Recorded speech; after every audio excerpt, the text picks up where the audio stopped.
All right, Salaki, I was interrupted. Somebody tried to call me. But first and foremost, we're going to give all praises, honor, and glory to Yahweh Bashem, Yahweh Shai, Bashem, Makakwadash.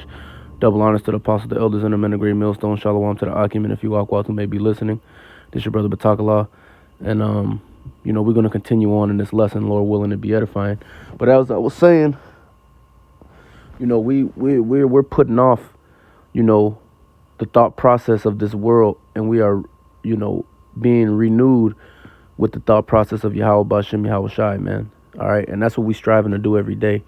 Okay, so we're gonna go to the next precept, Salakia. This is the book of John.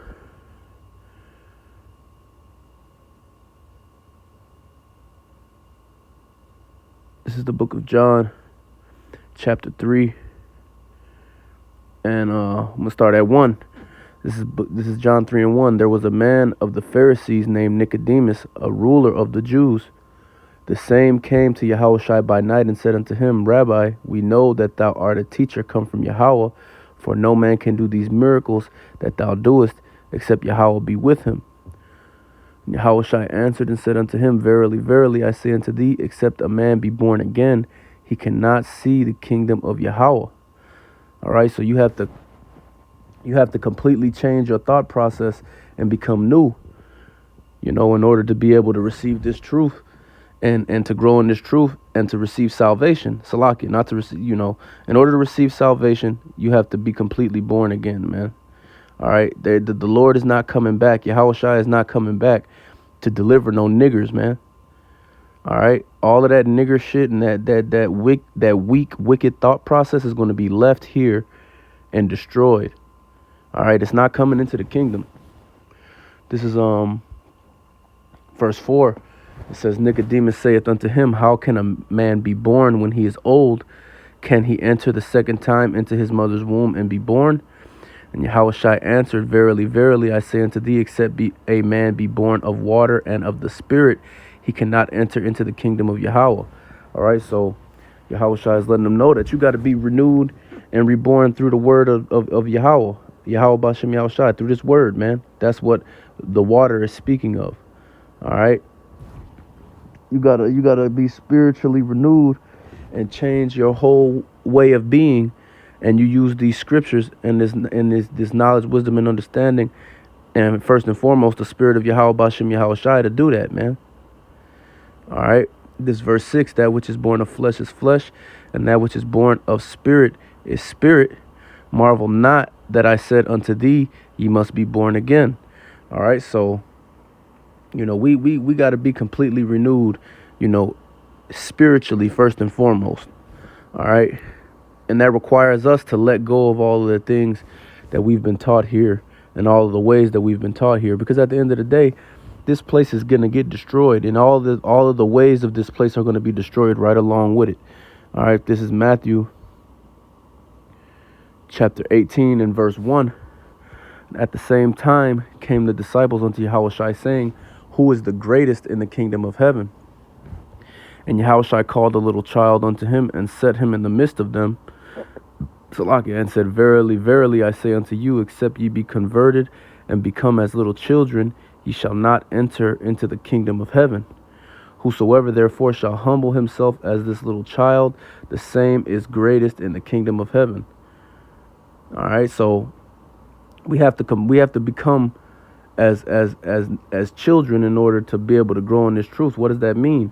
When a child is born, they are not programmed yet on how they are supposed to operate and live. It's the parents and whatever teachers or infrastructure that society has set up's job to program this child to act according to the way that the society deems that they're supposed to act. Now, for you Israelites, the way that it's supposed to be is that your parents and those teachers around you are supposed to program you to act the way that Yahweh Bashem Yahweh Shai requires us to act, not the way that this wicked society is requiring people to act. We're supposed to act the way the Lord say we're supposed to act. All right, but we've been programmed in the vein of this society to act like how this society wants us to act. So we have to go into a state of reprogramming. All right, we have to leave the programming that we have here and be reprogrammed as if we was a kid, man. Because that's the only way that it's going to work. You can't hold on to certain mentalities that you have in that's of this world and be able to to flourish in this truth, be able to receive salvation. All of those things of this world got to be put off, man. And you have to adopt a new way of thinking, the proper way of thinking and living, and you know, the proper spirit, man. All right. Because at the end of the day, this place is wicked, man. All they do is teach us to hate the Lord, teach us to doubt the Lord, teach us to not have faith. All right, and that's not nothing. That don't got nothing to do with our culture as Israelites, man. Our culture is based on having faith in Yahweh B'Shem Yahweh Shai and doing the things that He requires of us as well. All right, and the scriptures are filled with testimonies of men and particular women who have done those things, and the Lord has rewarded them for that, man. And the Lord never, and this always shows you that the Lord will never abandon His people. And it's all throughout the scriptures. That's why these Edomites don't want you reading the Bible. That's why they would kill a Jake if he was reading the Bible. Like the elder brother Murph always says, man, you'll get beat for reading, but you'll get killed if you was reading the Bible. All right. It's a reason behind that.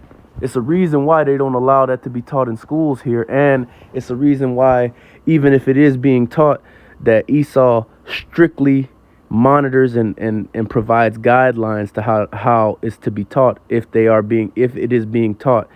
You know, Esau heavily regulates that. All right.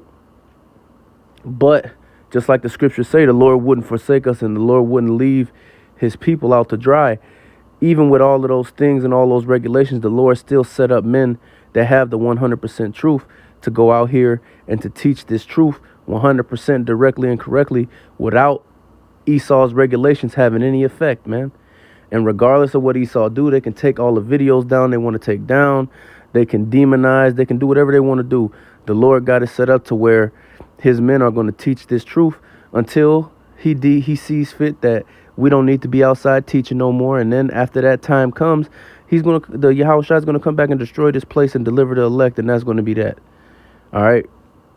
But Esau programs us to be weak and faithless. And this is the reason why right here. This Sirach chapter 2 and verse 10. Look at the generations of old and see, did ever any trust in Yahweh and was confounded? Or did any abide in His fear and was forsaken? Or whom did He ever despise that called upon Him? All right.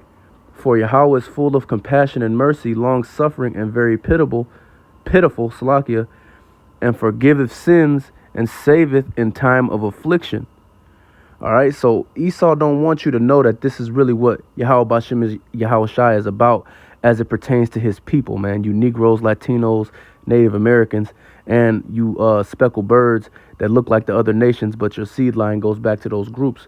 All right, Abraham, Isaac, and Jacob. Okay, the Esau don't want you to know that this is how the Lord deals with us, man. Esau wants you to think that you forsaken, that you always going to be a nigger, that you always going to be on the bottom, that nobody can save you, and the only chance of any type of comfort that you have in this life is if you lean on Him and follow after Him and do what He asks you to do, which is only going to lead to more suffering, man. All right.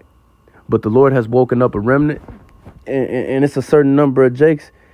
It's a certain number of you Negroes, Latinos, and Native Americans that's going to wake up and is going to follow Yahweh B'Shem Yahweh Shai, and you're going to learn to understand that the Lord is not here to forsake us, man. And you're going to learn to have faith in the Lord, and Lord willing, you know, we're going to get delivered out of here, man.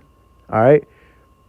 But we got to, in order to get to that point, and in order to be on that level, we got to constantly examine ourselves. We got to constantly put off the old man, and we got to constantly be getting better, all right?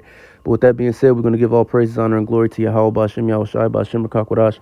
Double honors to the apostles, the elders, and the men of great millstone. Shalom to the Akim and a few Akwat who may be listening. Lord willing, this was an edifying lesson. Until next time, Kwam Yasharala Wa Baba Ball.